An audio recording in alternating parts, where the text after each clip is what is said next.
Welcome back to another lecture, everyone. Today, I want to talk about fundamentals of logic.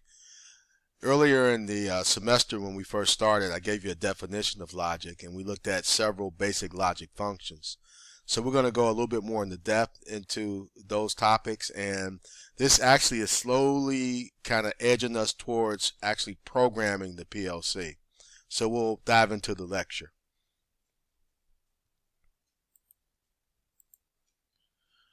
So the objective here, we want to gain an understanding of digital logic gates. We'll talk about what a gate is. And once we understand how gates function, then we want to duplicate that functionality in a PLC. PLC is a device that's based on logic, and so we can use that logic to make decisions for us to control industrial processes.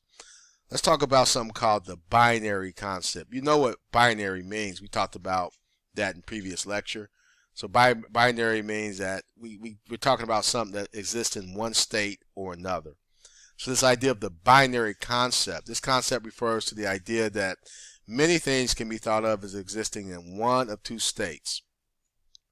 For instance, a light can be on or off, a switch can be open or closed, a motor could be running or not running. And so anything that can be expressed in one state or another is a candidate for what we call the binary concept. And what that means is we can use a bit, a bit, to represent the state or status of some device.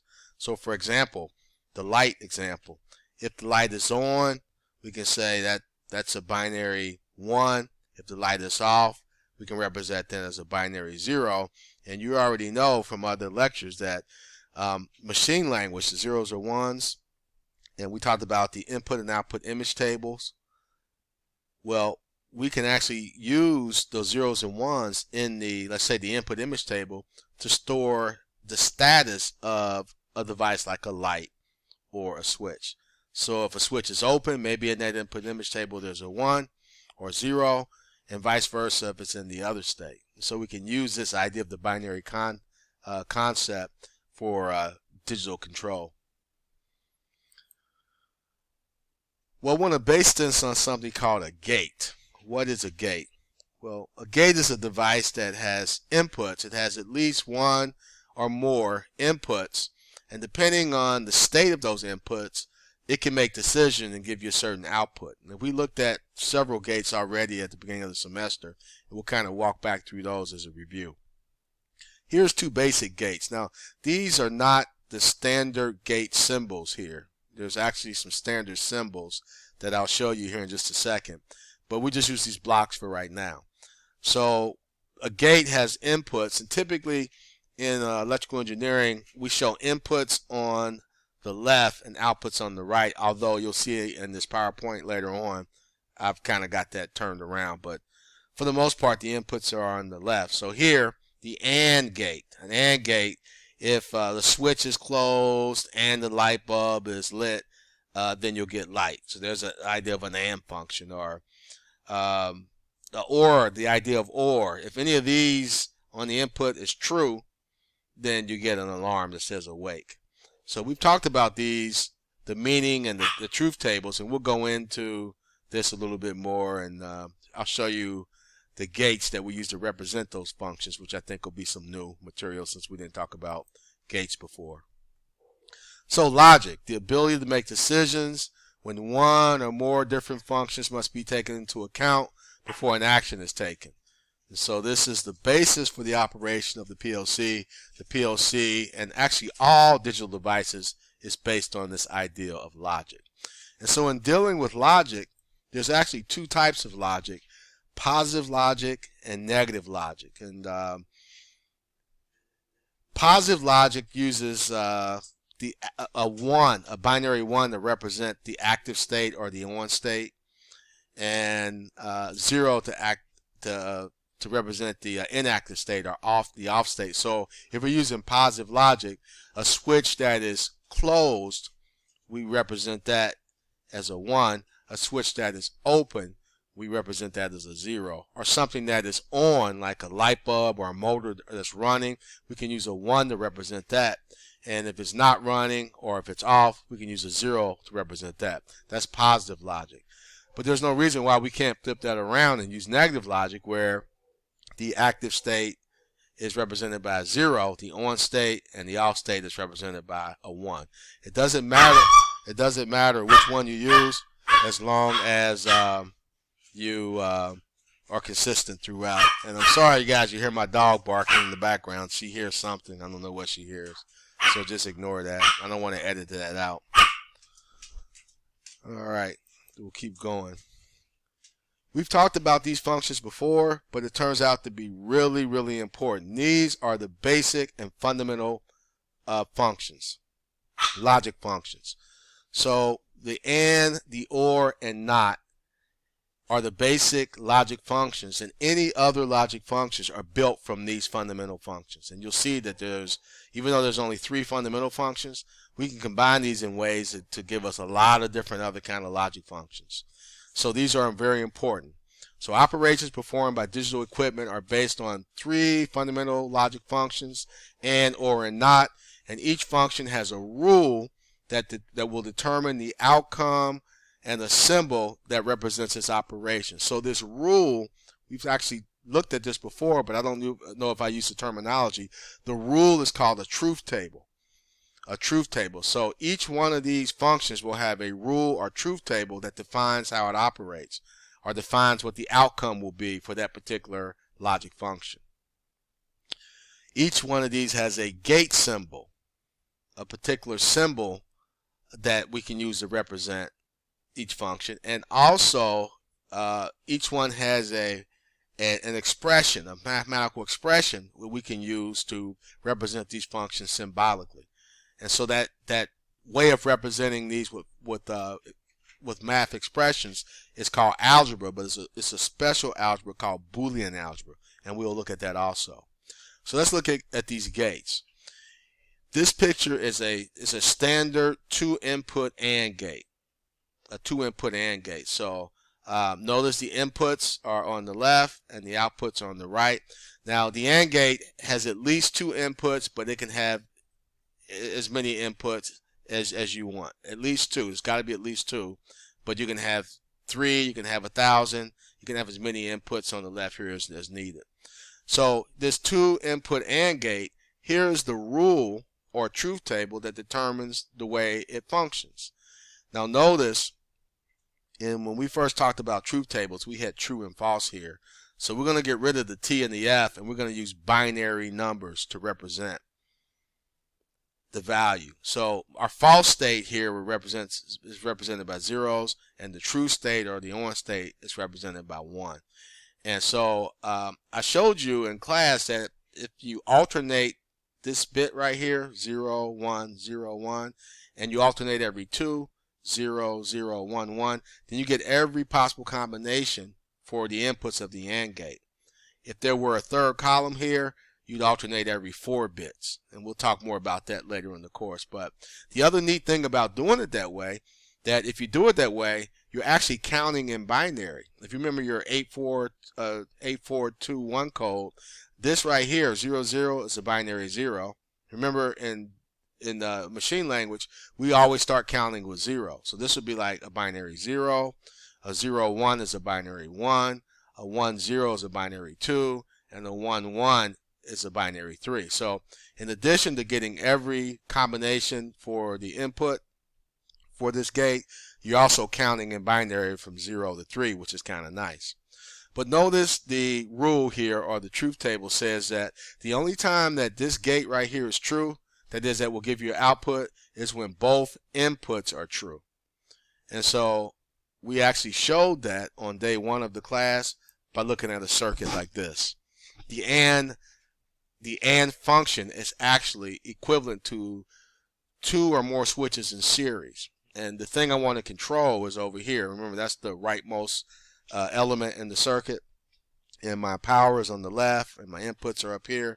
So the only way to get this light bulb to light up, both of these conditions would have to be true. That is, both of these switches would have to be closed, and then the light bulb could light up. So that's where that truth table comes from. So the AND function is derived from these switches in series. If I had a 3-input AND, I would just show 3 switches here. And what we want to do though is, in the old days, they would actually have either physical switches or relay contacts hooked up in series to provide that AND functionality. Well, what we want to do is abstract from that. I don't want to have to draw this circuit every time I want to show an AND function or AND circuit. So what we can do is we can represent this circuit right here with this symbol. And we can just say, all right, switch A and switch B. If I have a 1 on switch A and a 1 on switch B, that's equivalent to switch A being closed and switch B being closed. If I have a 1 on both inputs of this gate, then I get an output over here. And again, that's what this truth table is showing you. The only way to get the light to turn on, the output to be true, is to have trues on both inputs. So that is the AND circuit, and that is the AND gate. What you want to remember here, there's 3 things to remember. There is the gate. You want to know that. Memorize that. You want to know the truth table, so you should know that for AND. And the other thing, which I'm not showing you yet, is the Boolean expression, which we'll get to here a little bit later. So the AND gate. And then there was the OR gate. Now remember I said that the inputs are on the left and outputs are on the right. So this gate is actually flipped around. I don't know. I guess when I created these slides back in 2004, I think I had trouble getting this thing to turn around or something. So I need to fix that. But in your mind, flip it around. Here are my inputs. Here are my outputs. This is the OR gate. This is kind of rounded. In some books, you'll see this kind of grow to a point right there. So sometimes it's pointed and doesn't have that round. But it should be clear that this is an OR gate. But let's look at the truth table. This is a 2-input OR. Notice I have that same bit pattern we talked about before. But look at my output. The OR is true when either input is true or when they're both true. If either of both, I should say both inputs are false, that's the only time we get a false with the OR function. That's OR logic. And so how would I pull that off with switches? Well, we looked at that, but just as a review, what I would do is I have a power source and I would have switches in parallel.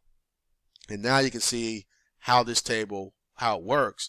If I close switch A and leave switch B open, well, I have a path to the light bulb. If I open A and close B, I have a current path to the light bulb. So either of those cases, the light bulb would light. If I close both the switches, now I got 2 paths to the light bulb, and the light bulb would light. The only time that light bulb would be off is when I have both switches open. That would interrupt current, and so I would have this first row here. It's the only time I have that light bulb being off. Any other condition, I have a lit bulb. So the truth table is reflected by that. So what I like about the circuit, understanding the circuit for the AND and the circuit for the OR, is that if you understand the circuit, this helps you understand the functionality of the gate. Because I think when you show it like this, you really can't see what's going on. The reason this output is as it is seems like magic. But if you look at the circuit, you can see what that OR is really doing. I have switches in parallel. So that's the OR. That's the second of our basic gates. And then finally, the last basic gate is kind of special, the NOT function. The NOT function is the only gate that has a single input. Every other gate has to have 2 or more inputs, but the NOT has just a single input. So the NOT function, what happens, now look at this. It has 1 input and it has an output over here. Now notice the output, the input is A, but the output has a bar on it, and that bar stands for not A. So if this is A, my output would be not A, or A not. You can say either one, not A or A not. But what that means is whatever binary value A has, then this is going to have the opposite binary value. If this A is set to a 1, then this output is a 0. If this A is set to a 0, then the output's going to be a 1. So they show you in the truth table my A, my input, and here's my output. What this will do is flip the bit. We say the bit is inverted. It inverts the bits. And since we invert the bit, sometimes instead of calling this the NOT function or NOT gate, they'll call it an inverter. So there's this term inverter I have highlighted in blue. Now, I want you to think about this a certain way. When I look at these gates, what I do is actually think of this A. Now remember the A, that variable, just like in math, in algebra, you can have a variable to represent a number. It's exactly the same way in logic. This variable represents a number. It just happens to be that number can only be a 1 or a 0. But the way you want to think about this is think of A, whatever it is, whatever value it is, think of it as actually flowing through here. If it's a 1, think of the 1 actually flowing into the gate. Now this symbol right here, that circle, that's called a state indicator. That's actually kind of important because what happens is when that value, that binary value hits that circle, that's when the inversion takes place. So if you think of this as flowing through there, a 1, a 1, a 1, when it hits that circle and comes out, now it's a 0. Or if you think of a 0 flowing in here, hits that circle, now it's a 1. And that's reflected in the truth table. And I actually might have got ahead of myself. I think I talk about that here in this slide. So the not function is often duplicated by using a bar across the top of the letter, indicating that the output has been inverted. So a bar means take whatever A is and flip it. So if A had a value of 1, when you bar that A, it changes to a 0. If A had a value of 0, when you put a bar over it, it changes it to an A or to a 1. And that happens when that values. If A was moving through here, when they hit that bubble, then I would get not A. If not A was traveling through here, then when I hit that bubble, I would get A. So we talk about that small circle, the state indicator, indicates an inversion has taken place. A flipping of the bit has taken place. Now that turns out to be very important because what we're going to end up doing later on is combining gates. The basic gates, the and, the or, and not by themselves, while powerful, are really, really powerful when you start to combine them in different ways. And so you can take let's say an AND gate and combine it with this NOT gate and you get a different kind of logic. Well, what we'll do, instead of drawing both gates, we can draw the AND gate, and instead of drawing this NOT gate connected to the output of the AND gate, we can just show that bubble as a shorthand. And so that means an inversion is taking place. So it's important to understand that state indicator because, as you'll see later, we'll be combining these. Normally you represent a not function with a normally closed push button. And the way to think about it I have here in the truth table, so I think that should be clear.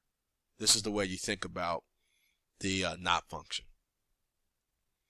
All right, so now remember I said that we can combine gates. I can take this NOT gate. Now imagine that over here I had an AND gate, and I have a 2-input AND gate, and on the output I connect the output of the AND gate to the input of the NOT gate or the inverter. That's called a NOT AND gate. A NOT plus an AND gate is a NOT AND gate, or a NAND gate, N-A-N-D, a NAND gate. And so instead of drawing the two gates, what you can do is draw it like this. You can draw the actual AND gate, and then I just take the state indicator from the NOT gate and just add it to it as a shorthand. It's really an inverter there, but we don't draw the whole inverter. You just draw that little state indicator. So this is a shorthand way of drawing it. And so what we have is a NOT AND gate. And so what happens? Well, we have a A coming here. We have a B coming here. And what you get is A and B. Let's say that I had a 1 here and a 1 here. Now you know on an AND gate, the way you get an output, both inputs have to be true. If I have a 1 here for A and the 1 here for B, I have two 1s coming into an AND gate. My output will be a 1. But when that 1 hits this state indicator, it's going to flip it and change it to a 0. So look at the truth table for the NAND gate. An AND gate, if you remember an AND gate, compare that. An AND gate was a 0, 0, 0, 1. The only time the AND gate was true if both inputs were true or both switches were closed. Well, here the NAND gate, I have to take the AND gate and I have to invert the bits because that's what this state indicator does. It inverts the bits. So where for the AND gate I had a 0 here, a 0 here, a 0 here, and a 1 here, I have to flip the bit because of that state indicator. So this 0 changes to a 1, this 0 changes to a 1, this 0 changes to a 1, and the 1 that would have been here changes to a 0. And here is my rule or my truth table for a NAND gate. So we can actually use this logic to control some kind of functionality.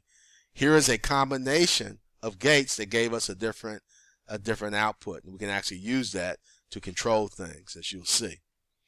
And so if we have a NAND gate, an AND gate plus a NOT gate, then nothing's stopping us from having a NOR gate, a NOT gate combined with the OR gate. And again, I don't know why for these I must have had trouble when I made these slides back in 2004 getting my inputs on the left side here, because this is reversed too. But you can still get the idea. Now remember the truth table for the OR. The truth table for the OR, the only time the OR was 0 is when both switches were open. Any single closed switch, or if both switches were closed, I had ones all the way down in my OR logic because I have switches in parallel. Well, when I do that and I invert that, then everything that was a 0 changes to a 1, and anything that was a 1 changes to a 0. So this NOR gate is like the opposite of the OR gate. It works the opposite way. So again, I've combined an OR and a NOT, and I got a different functionality here, a different output that I can actually use this logic in the appropriate case to control things. Well, OR is kind of interesting because now we have something called the exclusive OR. So look at the truth table for this exclusive OR and notice the symbol. This is just a regular OR symbol, but to show it's an exclusive OR, I put this line on the input over here. So that's an exclusive OR. So compare the symbol and compare the truth table. Look at that truth table. And I'm going to go back to the OR here in just a second.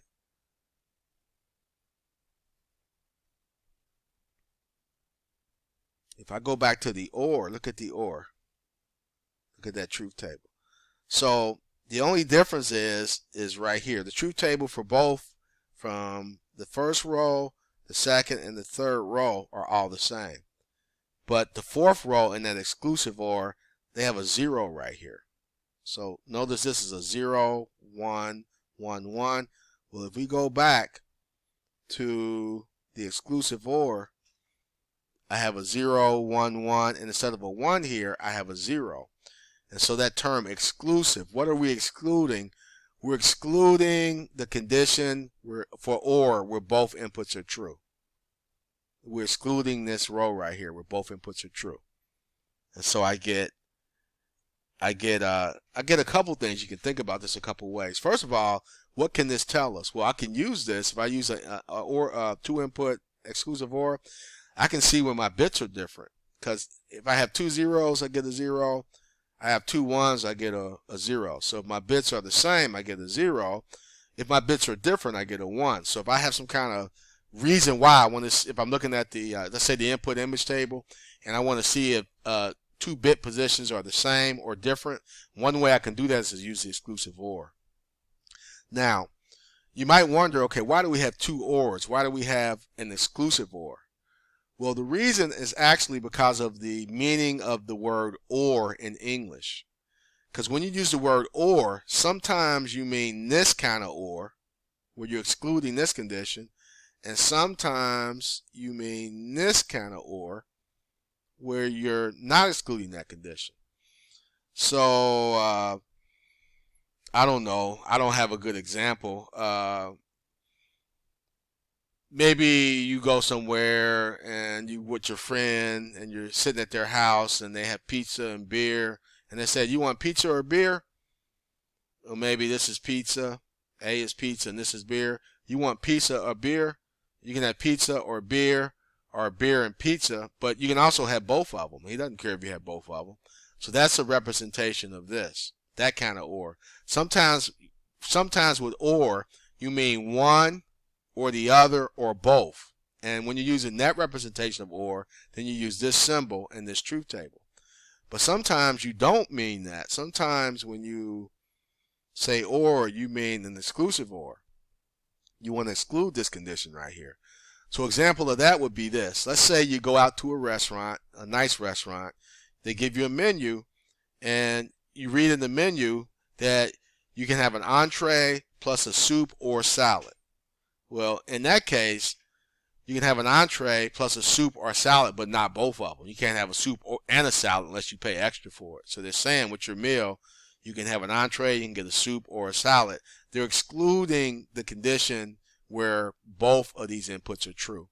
So as far as which gate would you use, exclusive or the or, that depends on the meaning of the word or in the sentence that you're given.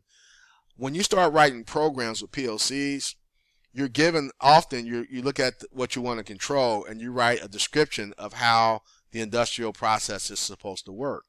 And you'll use words like and, or, and not. And depending on the meaning of the word or, if you mean one or the other or both, you would use the or. But if you mean one or the other, but not both, then you would use the exclusive or. So which one you use is going to be dictated by the actual problem. So I've shown you several symbols here. We looked at the basic and we looked at the basic or, and we looked at the basic not. We looked at a combination of gates where I take an and a not and get a nan, or a or and a not and get a nor. And then we looked at a special or called an exclusive or. So each one of those had a gate symbol that you should recognize or remember, and a rule or a truth table that you should recognize and remember. Just me showing you this without anything else, the words or the picture, you should recognize that as the truth table for exclusive or. We say XOR for short. Well, there's a third way to represent all of those gates, and it's using something called Boolean algebra. So take a look at this. Take a second and read it. Boolean algebra, the mathematical study of the binary number system and logic together, is called Boolean algebra, named after a mathematician named George Boole. The purpose of this algebra is to provide a simple way of writing complicated combinations of logic. Some PLCs can be programmed directly using Boolean instructions. So there's a handout that goes along with this, and you can I'll put it up on Canvas at some point, and you can refer to it. So here's what we're doing. We know that these and, or, and not are based on switches either hooked in series or in parallel, or maybe a normally closed push button. And we know that really a closed switch represents the presence of a voltage, and the open switch represents the absence of a voltage. And in our class, we're going to use 5 volts to represent the presence of a voltage and 0 volts to represent the absence. So really what machines understand is the presence or absence of a voltage. Well, we abstract from that and we say, all right, instead of talking about 5 volts and 0 volts, let's use a 1, a binary 1 for 5 volts, and a 0, a binary 0 for 0 volts. And now what we can do is take voltages and actually code them using zeros and ones. And by doing that, well, we got a couple things. We have binary numbers. We can have voltages represent actual numbers in binary, or codes in binary. And we talked about in a previous video the difference between a number and a code. But now we can have these voltages actually represent binary numbers. And then you should have learned from the last video that once I have a number in binary, I can actually convert it from binary to decimal or vice versa. So now I can have an actual voltage represent a number, a decimal number that's useful to mankind. So it's kind of interesting the way this stuff builds up. So there's this Boolean algebra that now we're going to abstract even further, and instead of using zeros and ones, we can use these variables a and b to represent the value 0 or 1. Just like in regular algebra, we can use an x or y or z to represent a value that changes. We can use a or b to represent input values that change. And instead of doing math, I mean, and what's the difference between algebra and arithmetic? Well, basically algebra is just arithmetic with variables. Well, we have the same thing here. We can take variables and use with logic, and we can get Boolean algebra, and you'll see that this is pretty powerful. So instead of using these symbols, here's a and, here's a or, and here's a not. there's actually a Boolean equation that I can write. We're going to abstract even further from the voltage, from the switches in parallel, from the 1 and the 0, from the gate. Now we're going even higher in our abstraction. We can represent all of that using this mathematical expression here. So these right here are the Boolean expressions for my AND, my OR, and the NOT. Instead of showing the switches in series or the gate or the truth table, I can actually just show this. Now this expression here actually has a dot there, A dot B, and that means A, and the dot means and down here that cross means OR. So this is A dot B, A or B, or A and B, I'm sorry, A and B, and this cross means OR. This is A or B. And so this one, when you see that, you would recognize that as the AND function, and you know the only way to get this Y over here, which represents the output, to be true, both of these inputs have to be true. If I have a 0 for either A or B, that makes the output 0. And down here with the OR, I only need one of these to be true to get an output to be true. And down here, this says that Y equals A naught. So if A was a 0, not A is a 1, so Y would be a 1. And if A was a 1, then when I knot it, I get a 0. So now, I don't even have to look at the truth table, the gate, or the switches, or anything. I have a way now of just using these expressions right here, and I know if I see A dot B, I know that's an AND function. I know how that works. If I see A, and this is not A plus B, it's A or B or A cross B. People say A or B, and this right here is not A or A not. And so we're going to abstract from using these gates and come over here and use these symbols to represent the function for the particular logic symbol. Now this gets to be really, really powerful because what makes algebra so much more powerful than arithmetic is arithmetic deals with specific values, but once you change those specific values with letters, then we can do a whole lot of things that we couldn't do with specific numbers. And so we have that same power and flexibility here. So this is an important slide. If you're marking the slides, please mark this one. You definitely want to know the gate symbols. You want to know the truth table. For these basic symbols, you want to know the electrical circuits, that like this is switches in series and this is switches in parallel. And you want to know the Boolean expression. You want to study that and make sure you know those and you know them well. What about those special gates that we talked about?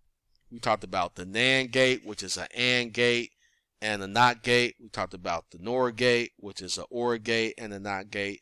And then we got that other kind of OR, the XOR or exclusive OR. How do I show those using Boolean algebra? Well, I take the A and B and I put a bar over it. And that makes this A and B, but when I knot the bar, then that changes that to a NAND. This represents the Boolean expression for NAND. And the same with NOR. I just take a OR, the A cross B is OR, and I put a bar over it to make it a NOT OR. That negates it. And to show how do I show the difference between XOR and regular OR? Well, a regular OR, you can see a regular OR is just a bar, a plus sign. To show its exclusive OR, you put a circle around it. Now my circle should be right in the center of that. The cross should be right in the center of that, but for some reason I couldn't get that lined up. But you get the idea. So now we have multiple ways to represent these gates, and it's very powerful to be able to do it this way, because now I don't have to draw an electrical circuit. I don't have to draw with this. I don't have to draw a gate. I don't have to draw a truth table. I can just basically wire a circuit, a logic circuit that is, using these symbols in this algebra. And that's pretty powerful. It's pretty cool. You'll see that. It's very cool. Now once you start to abstract from zeros and ones and 5 volts and 0 volts, then we're going to start to apply laws, algebraic laws to these symbols. So now we're abstracting even further. We're applying mathematical laws to these, what ultimately is 5 volts and 0 volts. So these laws, some of these are laws that you're familiar with. For example, you know, in math, you know that when you add numbers, let's say you had 5 and 2, or you had 2 and 5, either way you get 7. The same way you multiply, 2 times 4 you get 8. If you multiply 4 times 2, you get 8. So what that means is that the order of addition and the order of multiplication doesn't matter. We say that it follows the commutative law. In other words, when something commutes, it changes places. So if I change the place of the A and B, if the B commutes to here and the A commutes to there, you get the same answer.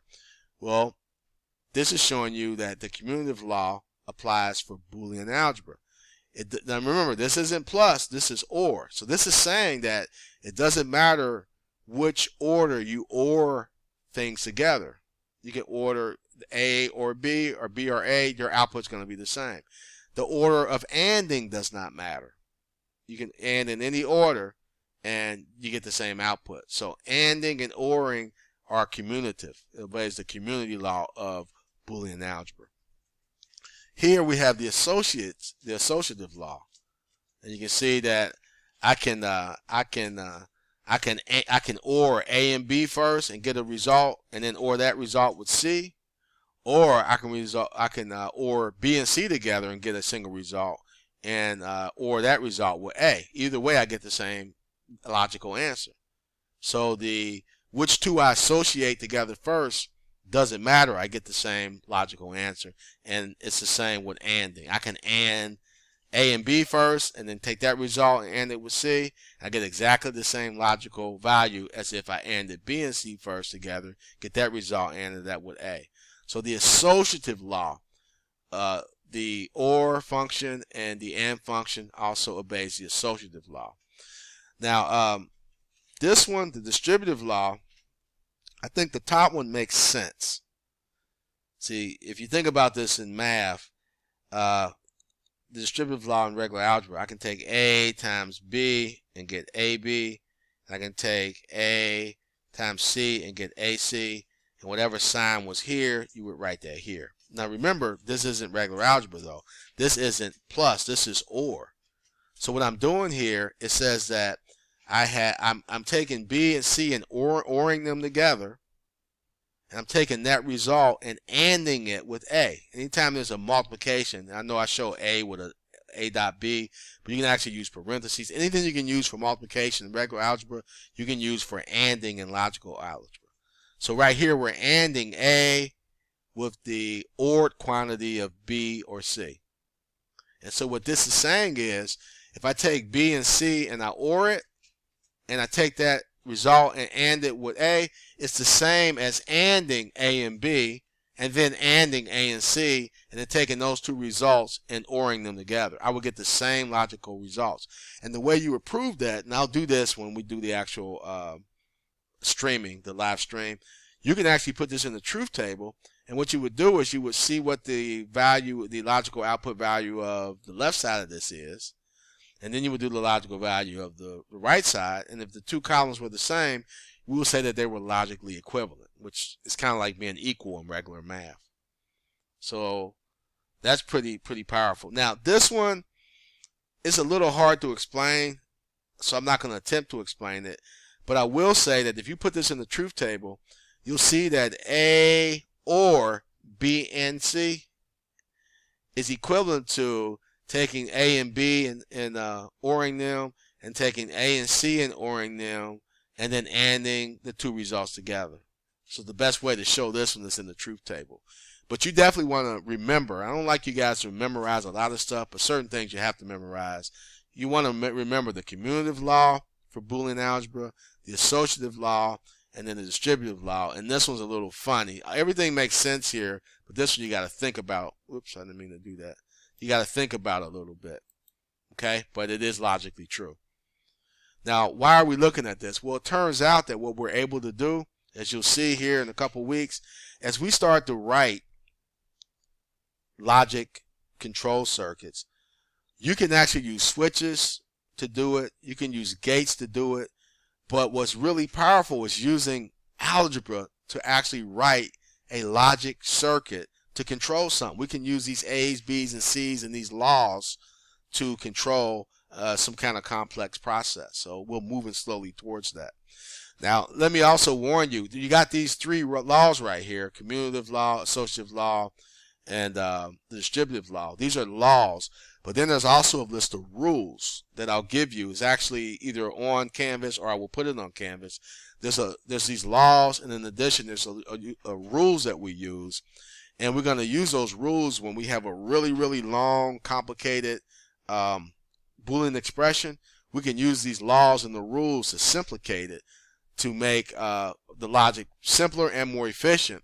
And anything that we can do in logic, we can put that logic into a PLC and do that same thing with code.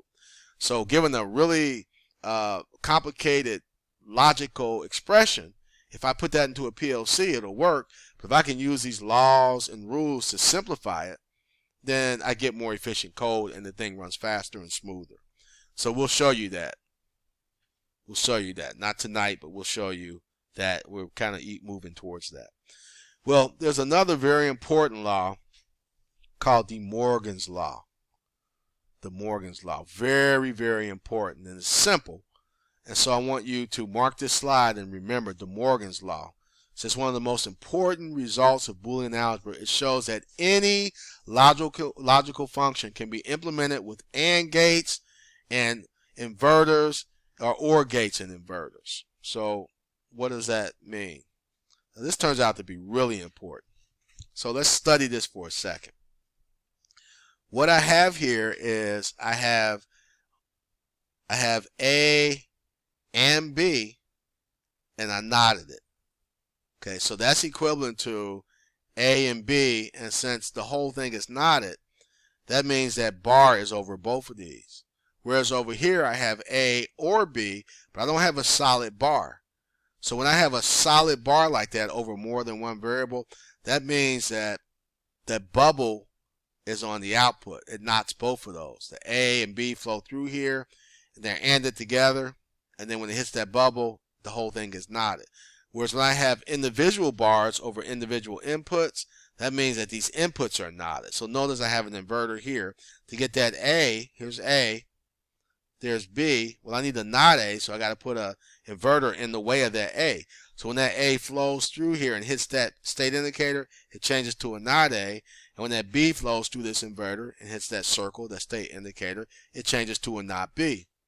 And so now I take the not A and the not B into the OR gate, and I'm going to OR the A not and the B not together to get this. But if you look at this, what this is saying is this is a, well, you know what this one is. This is a NAND gate, a not AND gate. But what is this one? The one we looked at had a circle over here. That was the NOR gate. This I have, here's a shorthand way of writing this. This I don't have the inverter over here. I have it over here. I have it on the input side. So what happens when you do that, this is called a negative OR. If the bubble were here, it's a NOR gate. If the bubble were on the input, it's a negative OR. It's the same way with the AND gate. If I have an AND gate and the bubble's here, it's a NAND gate, but if I had the bubble over here and over here, it would be a negative AND. So that's something to remember. But going back to this, what this is saying is a NAND gate is equivalent to a OR gate with both inputs knotted. So this is logically equivalent to this. And by logically equivalent, what I'm saying is if you put this in the truth table and you put this in the truth table and you evaluate it, you'll see that both of these have exactly the same binary values, which makes them logically equivalent. Now I'll show you in a later lecture how you put these in the truth table. I'll give you an example of how you do that to prove if these are true. But I want to give you a little recite a little poem for you, and you'll never forget this. This will help you. If you look right here, I done to go from the left to the right. The first thing I did is I broke the sign here. So where the A was over both variables, over here is over each individual variable.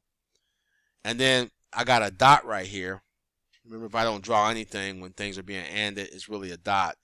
I've changed that to a cross, or OR. So the poem, I want to say poem and a little rhyme so you don't forget this, is if you want to demorganize something, demorganize it, what you do is break the line. So I broke the line from a single line to two individual lines and changed the sign. So I went from a dot to a plus. So if you remember, break the line, change the sign, then you'll know how to demorganize anything. Okay? Pretty important. Well, let's look at another application of De Morgan's law. So now I have this is a NOR gate, right? I have an OR gate that's not as a NOR gate. Well, this expression is saying if I demorganize this, if I break the line and change the sign, I break the line, so I got individual lines over here, and I change the sign from a plus to a dot. This is saying that a NOR gate is equivalent to an AND gate with the knots on the inputs. So there's the knots on the inputs. Now that's not a NAND gate. It's an AND gate with the knots on the input. So that's a negative AND gate. If the bubble were over here, it would be a NOR gate. But if the bubbles are on the inputs, then we call it a negative AND gate. So that's saying that these are logically equivalent. It doesn't matter whether you use this or whether you use that. And what this is doing is giving us a lot of flexibility, because sometimes when I give you a description of how my process is going to work for some factory, and what you got to do is take English prose, the English words, and change it to ands, ors, and nots. And so you may end up with a situation like this, and the only way to implement it in the PLC would be like this. So you have to be smart enough to know, well, I got to break the line and change the sign, and then I get something I can use in the PLC. You really couldn't use this in the PLC right here, but this is PLCable if there's a word. Now, you don't understand why right now, but I'll explain this later on. I'll come back to this, and I'll show you why you may end up with this, and you might think, well, there's no way to implement in the PLC. Well, yeah, there is. If you demorganize it, break the line and change the sign, now this could be easily put into a PLC. So again, I'll show you that. I'll show you, first of all, that both of these left and the right sides are logically equivalent, and then I'll show you why this is so important, why you cannot put this in the PLC, but you can put this in the PLC. So we'll come back to that. Now, with all of that, what I'm going to do, not now, but in our probably next class, I want to practice gate circuits. So now we're taking these gates and we're going to start combining them, and you can actually do this with physical gates, combine them, and depending on the gates you have and how you have them connected, you can get certain logical outcomes. So here we're not going to do that. What we're going to do is just get a general equation that defines the outcome of this gate. And so we're instead of using zeros and ones here, we're using A, B's, and C's, and just like regular algebra, A, B, and C can take on any value. But once I can take this gate, which represents, remember, these gates represent switches in series and parallel, but I've abstracted from that to these gates. Well, now I'm going to abstract even further from the gates to these equations that I can get, and we can work with the equation, knowing that really what we mean is that we're working with electrical circuits. So this kind of blows your mind when you think about it. So what I want to do here is just kind of think about what would the expression look like that will implement this circuit. What would that look like? And what you would do is just kind of walk through. Think of these as actually flowing into these gates, into these circuits. And when I flow, A and B flows through here, what this is going to do is dot them together. These are ANDed together now. And then so I'm going to take the A and B, which is ANDed together, and flow into this OR gate, and C is going to flow into the OR gate. And when I do that, what I get as an output is this. And so this right here, this equation, this Boolean equation, represents the functionality of this circuit.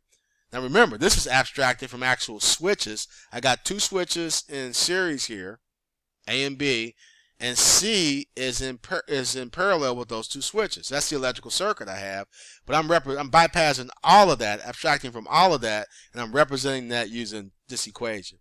So all that complexity from the circuit, the actual switches, or even the complexity from the gates, which this is simpler than the switches, is so much simpler when you look at the circuit. If you know that this is the AND part of it and that's the OR part of it, you should be able to go from a circuit, a complex circuit, to the solution over here, which gives us an equation to work with. And the beauty of it is now we can take that equation and put that into a PLC and make it do something for us. So what I want to do in the next class is I got a couple sheets where we're going to go through and actually worksheets. We'll go through and we'll actually we'll practice doing some of this. Give you some practice. So that's the end of this video. I'm going to post this. There will not be a live stream. I'll just post this. I think I did a good enough job here for you to understand what's going on. So we won't live stream this, but what I will do is I'll give you some more of this kind of stuff, and we'll practice that during the live stream on Wednesday. So you guys have a great rest of the day, or right now it's 10:08 p.m. So for me it's rest of the night, and I will see you soon. Thank you.